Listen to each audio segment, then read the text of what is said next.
Bapak, Ibu, dan saudaraku yang terkasih di dalam Tuhan Yesus, saya hari ini mau menceritakan apa yang menjadi pemahaman saya mengenai Injil Lukas bab 21 ayat 20 sampai dengan 28. Saya akan membacanya terlebih dahulu. Yesus berkata kepada murid-muridnya, "Apabila kalian melihat Yerusalem dikepung oleh tentara, ketahuilah bahwa keruntuhannya sudah dekat." Pada waktu itu orang-orang yang berada di Yudea harus melarikan diri ke pegunungan. Orang-orang yang ada di dalam kota harus mengungsi, dan orang-orang yang berada di pedusunan jangan masuk lagi ke dalam kota. Sebab itulah masa pembalasan dan genaplah semua yang tertulis. Bapak, Ibu, dan saudara yang terkasih di dalam Tuhan Yesus, di awal ini kok mengatakan demikian.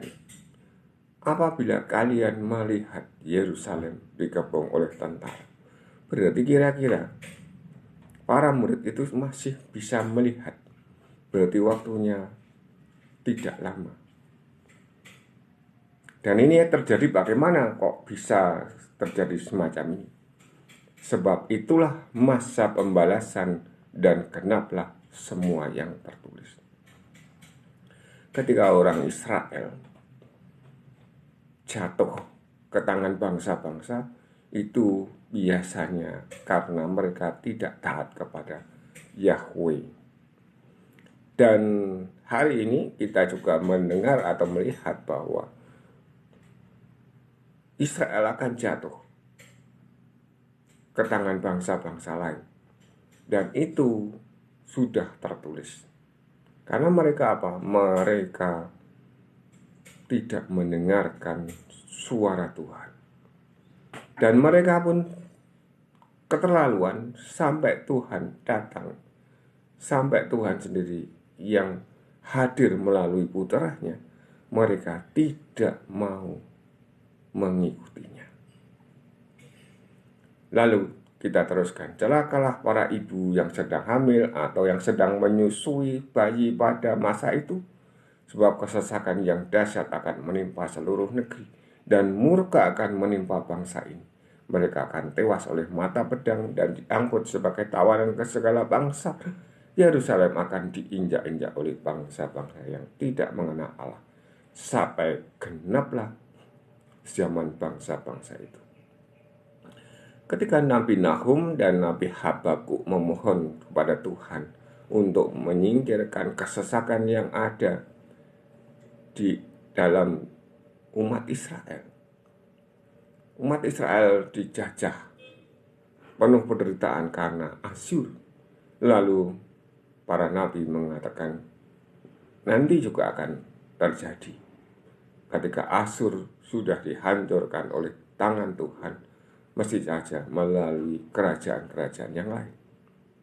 Lalu mereka baru merasakan kegembiraan kehidupan yang sejahtera.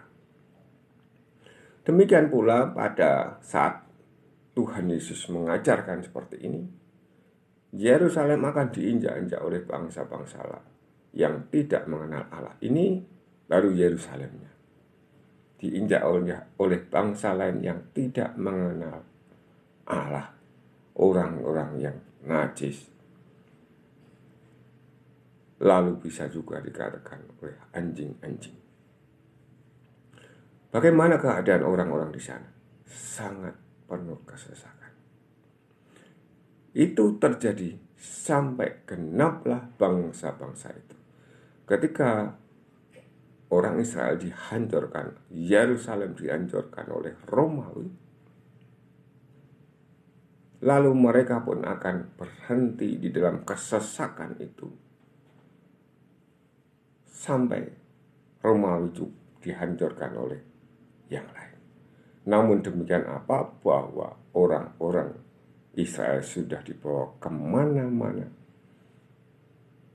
sudah diserak-serakkan. Israel, Yerusalem sudah rata dengan tanah. Bapak, Ibu, dan saudaraku yang terkasih di dalam Tuhan Yesus, apakah itu lalu tanda-tandanya akhir zaman atau kiamat? Belum. Ini akan dilanjutkan dengan tanda-tandanya oleh Tuhan Yesus. Bagaimana tanda-tanda kiamat yang akan datang? Entah itu kapan waktunya. Dan akan tampaklah tanda-tanda pada matahari, bulan, dan bintang-bintang. Bangsa-bangsa di bumi akan ketakutan dan bingung menghadapi deru dan gelora laut. Orang akan mati ketakutan karena cemas berhubung dengan segala sesuatu yang menimpa bumi ini, karena kuasa-kuasa langit berguncangan.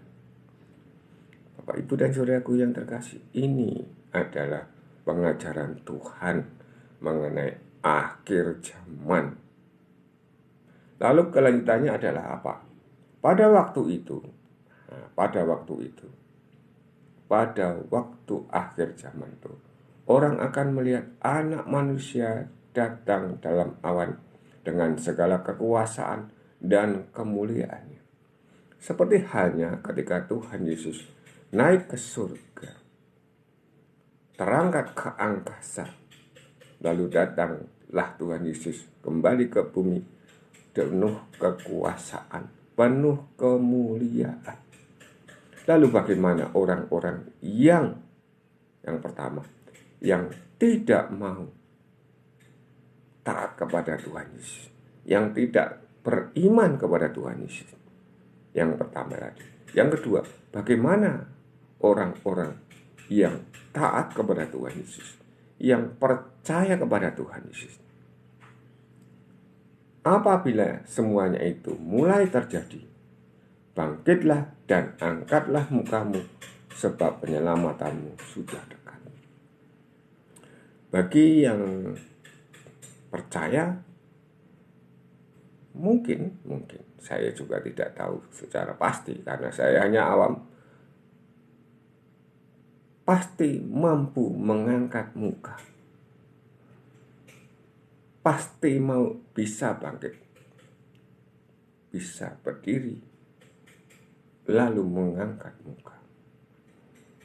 Mungkin juga mereka yang tidak percaya itu bisa juga bangkit, lalu mengangkat muka. Namun kebalikannya akan terjadi. Siapapun yang percaya kepada Tuhan Yesus akan diselamatkan, lalu bisa bersyukur. Mereka semua menantikan kedatangan Tuhan yang harusnya memang demikian, datang dalam kuasa dan kemuliaan. Namun sebaliknya, bagi mereka yang tidak percaya, yang menghina-hina, yang menjelek-jelekkan, dan seterusnya seperti itu, pasti akan melihat bagaimana Tuhan Yesus berkuasa dan mulia untuk menghancurkan mereka. Ngeri ya, ngeri. Maka pada hari ini juga saya pribadi menjadi harus semakin mewaspadai supaya saya juga semoga sampai akhir saya dipanggil Tuhan masih di dalam ketetapan untuk mengikuti Tuhan Yesus, untuk percaya kepada Tuhan Yesus, untuk menyerahkan diri saya kepada Tuhan Yesus, untuk bersiap-siap menerima keselamatan itu.